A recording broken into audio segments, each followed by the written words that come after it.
Good morning, everyone. I just awoke a little while ago and turned on the TV and saw some more natural gas and oil promotional advertisements.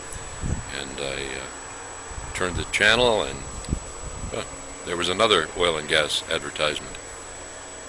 We, the people of Pennsylvania, don't have the millions to spend, or what I think will be eventually trillions to spend to get the truth out.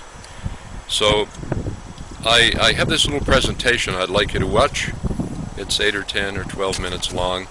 Please try to watch the whole thing and see the reactions of people who've been affected by it, the personal angst that I have felt with a well, as the crow flies, about half a mile from me toward the village or town of Midway.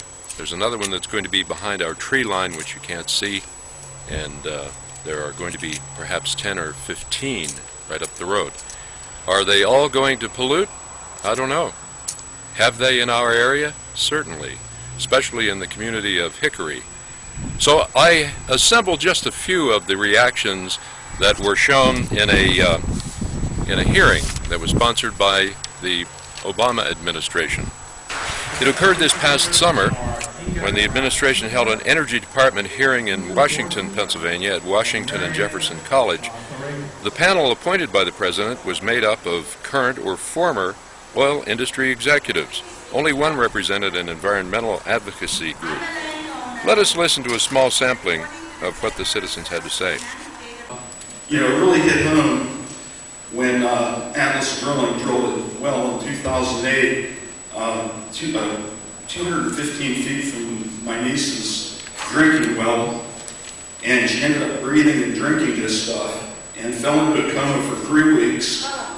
Her liver was impaired. They were looking for a liver donor for her. Her lungs filled with liquid. They had to drain her lungs. Her daughter's 12 years old, and she just succumbed to rheumatoid arthritis-like symptoms. She is now falling down when she walks. So I could go on and on about the Public Utility Commission wanting to put pipes through this land. Yeah. And there's more. I mean, and like fish kills, people's hair falling out. I've been reading up on this stuff. It's all real. Okay? Thank you. The last 2 years, my children and I have had arsenic poisoning, benzene, toluene poisoning. We have lost our animals to ethylene glycol poisoning and arsenic poisoning also. It is very difficult for me to speak. I do not have a prepared speech. My son has missed 1.5 years of school. He's had liver problems. He's had kidney problems. He is 15 years old. He is 6 foot tall. He's laid on my lap for hours in hospitals to where he could not even pick up his head. I am a leaseholder. I did not ask for this. I was shown a beautiful picture of a field with a small well cap and told that this is what we would be seeing. It is not what we are seeing. We live underneath of an 8-acre chemical impoundment that has 12 aerators the size of car engines that blow the chemicals into the air. As of a month ago, we had to leave our home. I had to leave our animals at our home because I have no place to take them. I'm living out of my car. My daughter lives with my mother and my son lives with a friend 10 miles away from where we live because he cannot even ride down the road in the car past the chemical impoundment that is right above my home. Oh. Our lives have been ruined because of this, and there's no job or no amount of money that any revenue can generate that can replace the last 2 years of my children's lives. There's more than enough gas money for everyone in this room, for every expert on every advisory committee, and for every elected official at every level of government in America.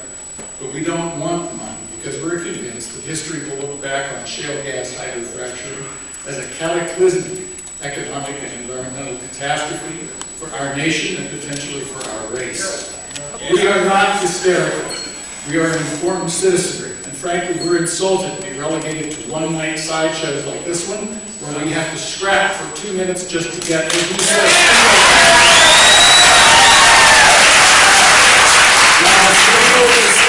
the same old decisions are being made by the same old collection of vested interest.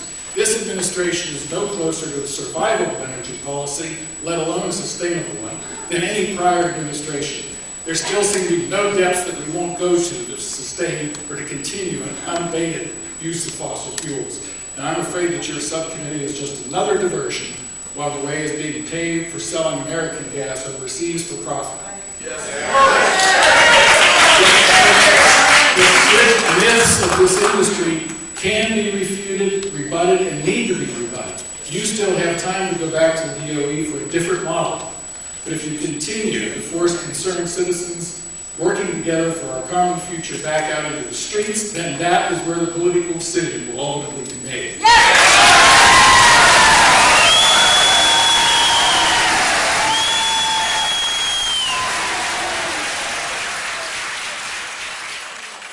One of the things that disturbs me more than anything is the lack of transparency in this industry and the fact that they don't have to abide by any environmental laws, including the Safe Drinking Water Act.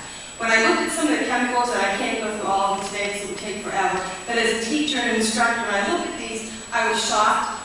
You don't know a lot about these chemicals. Formaldehyde is used in embalming fluid. Acrylamide is used in car paints. Ethylene oxide is an explosive. Naphthalene is basically mothballs. Styrene is used in siding for homes, and xylene is used in paint strippers. These are just some of the compounds that we're going to inject in the groundwater, and these compounds will also be found in the fracking fluid once it's withdrawn from the well. I have 2 beautiful granddaughters that live in an area that's going to be fracked. There is no way I want my granddaughters drinking this water or being exposed to the polyaromatic hydrocarbons that are going to be given off by these wells. Until you see that water is tested before and to show that there are none of the contaminants that industry is using, and then after drilling to see what is coming up, then you will see the true picture of what's coming out of the earth and what people are truly suffering from. The gas industry, which is exempt from the Safe Drinking Water Act simply because they have a lot of influence on Capitol Hill, also has the ability to overwhelm local opposition by the sheer weight of its money, what its money can buy. Besides being exempt from laws that would normally apply, it also has the power to coerce landowners who are opposed to the hazards presented by fracking to have their land bundled with other properties so that despite private ownership of the land, the drilling companies can still proceed with this dangerous process. June 2010, Clearfield, blowout. January 2011, Tioga County, blowout. April 2011, Leroy, blowout. A blowout preventer in Ohio required 67 hours just to pass its test. The weapons-grade pressure containment equipment does not work. The homeowner is caught in an economic black hole. Drilling companies disown the risk and have no presumed liability outside 1,000 feet. Banks are declining to write mortgages on properties that are leased for gas drilling. The bankers understand the risk. Their price of hedging the risk of drilling is, I don't think so. The homeowner cannot buy insurance to hedge against this risk from anyone. When insurance companies refuse to write coverage, this is a predictive failure warning by the free market of the free market. The consequence for many homeowners is weapons-grade destruction of their property value. For us to believe that the big international oil and gas companies will not be trying to maximize profits is absurd. That's what it's all about. I worked for one time. That's what we did, maximize profits. Okay. Increasingly, the industry is consolidating in Pennsylvania. Exxon, Mobil, Shell, Chevron have bought the local producers. And the most recent, the quote I like the best, is T. Boone Pickens. He was quoted recently saying, if we export, we are the dumbest generation ever.